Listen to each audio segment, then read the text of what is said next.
Praise the Lord. అందరికీ మన ప్రభువును రక్షకుడైన యేసుక్రీస్తు వారి నామంలో శుభాలు తెలియజేస్తూ ఉన్నాను. క్రీస్తునందు ప్రియులారా, దేవుని పరిశుద్ధ గ్రంథమైన బైబిల్లో నుండి సంఖ్యాకాండము 32వ అధ్యాయము 23వ వచనంలో ఒక అద్భుతమైన వచనం మనకు అక్కడ కనిపిస్తుంది. ఆ వచనం ఏంటనగా, మీ పాపము మిమ్ములను పట్టుకొనును అని ఉంటుంది. మిమ్ములను పట్టుకొనును అని ఉన్న చోట మూల భాషలో ఎట్లా ఉంటుందంటే, మీ పాపానికి తగిన ఫలము మీరు అనుభవిస్తారు అని. కాబట్టి క్రీస్తునందు ప్రియులారా, పాపానికి తగిన ఫలితం ఉంటుంది. పాపములో ఉన్న వ్యక్తి ఖచ్చితంగా ఆ పాపానికి సంబంధించిన ప్రతిఫలం కొరకు సిద్ధపాటు కలిగి ఉండాలి. దేవుని వాక్యంలో చాలా స్పష్టమైనటువంటి అనేక సంగతులు వ్రాయబడి ఉన్నాయి. ఉదాహరణకు మనం చూద్దాము. కయ్యను తన సొంత తమ్ముడైన హేబేలుని చంపాడు. ఏమీ తెలియనట్టు ఉన్నాడు. దేవుడు అడిగినప్పుడు అంటాడు, నా తమ్మునికి నేను కావలి వాడనా అని అంటాడు. పాపం చేశాడు, నరహత్య చేశాడు. దానికి ఫలితం రిజల్ట్ ఏంటంటే దేశ దిమ్మరిగా చరిత్రలో భ్రష్టునిగా మిగిలిపోయాడు. ఆ తర్వాత మీరు ఆకాను చూసుకోండి. ఆకాను కూడా శపితమైన దాన్ని ముట్టాడు.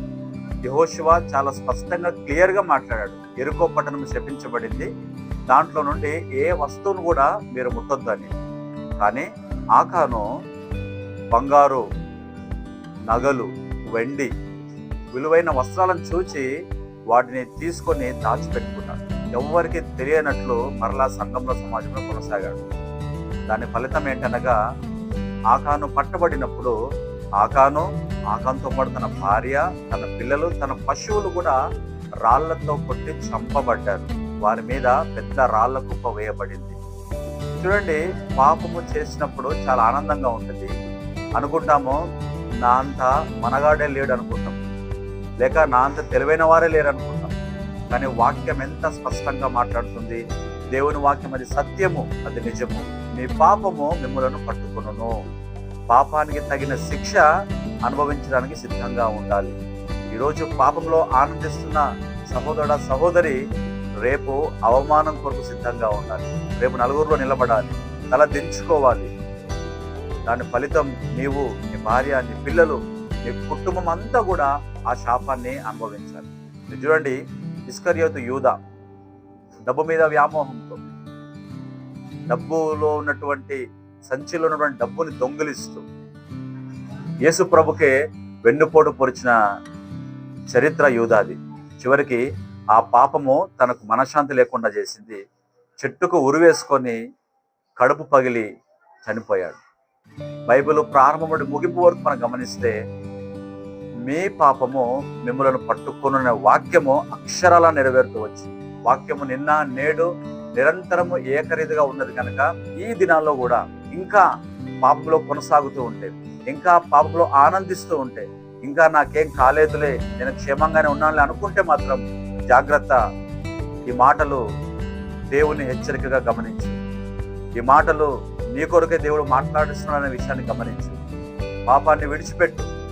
దేవుడిచ్చిన రక్షణను పొందుకున్నావు, దేవుని సంఘంలో ఉన్నావు, సహవాసంలో ఉన్నావు, అయినా పాపాన్ని విడిచిపెట్టడం లేదు.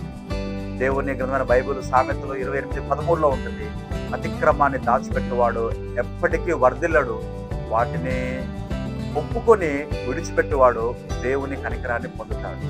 పాపము చే ప్రతివాడు పాపానికి దాసుడని బైబిల్లో స్పష్టంగా వ్రాయబడి ఉంది.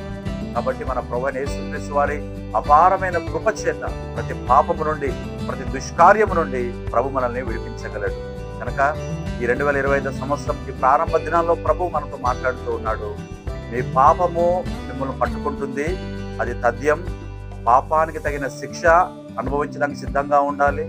పాపానికి అవమానము, చివరికి పాపం వలన నరకం, మరణం కూడా ఉంది.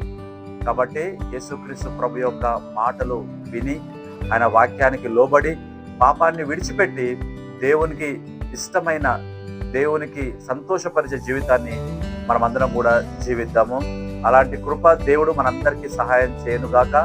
దేవుడు మనలందరినీ మన ప్రతి దుష్కార్యం నుండి ప్రభు మనల్ని విడిపించి ఆయన పరలోక రాజ్యం కొరకే ప్రభు మనల్ని సిద్ధపరచునుగాక. ప్రభు ఈ మాటల్ని దీవించి ఆశీర్వదించునుగాక. మీకు ఇంకా మరిన్ని వివరాలు తెలుసుకోవాలని ఆశ ఉంటే కనుక తప్పకుండా మరి ఈ నంబర్కి ఫోన్ చేయండి, మాట్లాడండి, మీ యొక్క సందేహాలు నివృత్తి చేసుకోనండి.